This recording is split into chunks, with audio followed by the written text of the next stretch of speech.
एकता की शक्ति। एक बार की बात है, हरे भरे जंगल में एक युवा हिरन रहता था जिसका नाम हरि था। हरि बहुत चंचल था और जंगल की खोजबीन करने का आनंद लेता था, लेकिन उसे अक्सर अकेलापन और असुरक्षा महसूस होती थी। एक धूप भरी सुबह, जब हरि एक नाले के पास चल रहा था, तो उसने अचानक झाड़ियों से खड़खड़ाने की आवाज सुनी। उसने सिर उठाया और देखा कि एक भेड़ियों का झुंड धीरे धीरे बाहर आ रहा था। उनकी आंखों में भूख की चमक थी। डर से कांपते हुए हरि जितनी तेजी से हो सका भागा। वह दौड़ता रहा, लेकिन भेड़िए बहुत तेज और निर्दयी थे।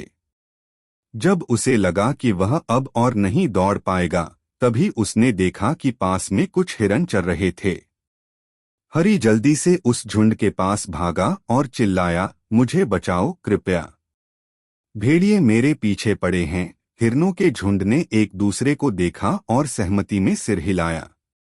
उन्होंने हरि के चारों ओर एक तंग घेरे का निर्माण किया। उनके सींग बाहर की ओर किले की तरह थे। जब भेड़िए पहुंचे तो उन्होंने एकजुट हिरनों का दृढ़ और चुनौतीपूर्ण दृश्य देखा। भेड़िए गुर्राए और हिरनों को डराने की कोशिश की, लेकिन झुंड अपनी जगह से हिला नहीं।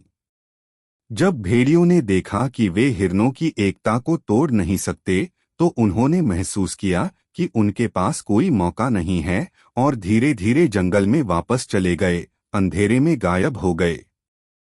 हरि आभारी था और उसने अपने जीवन को बचाने के लिए अन्य हिरनों को धन्यवाद दिया।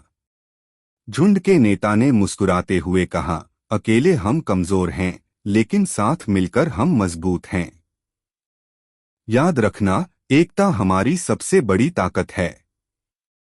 एकता का महत्व। उस दिन के बाद से हरि ने एकता की शक्ति को समझा।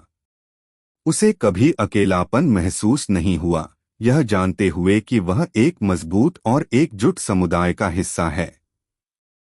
जंगल सिर्फ रहने की जगह नहीं थी, बल्कि एक घर था जहां हर कोई एक साथ खड़ा था। निष्कर्ष। और इस तरह जंगल एक शांतिपूर्ण स्थान बना रहा, जहां हिरन सद्भाव में रहते थे, हमेशा किसी भी खतरे के खिलाफ एकजुट रहते थे। हरि ने एक मूल्यवान सबक सीखा, एकता में शक्ति है और एक साथ रहने में सुरक्षा है।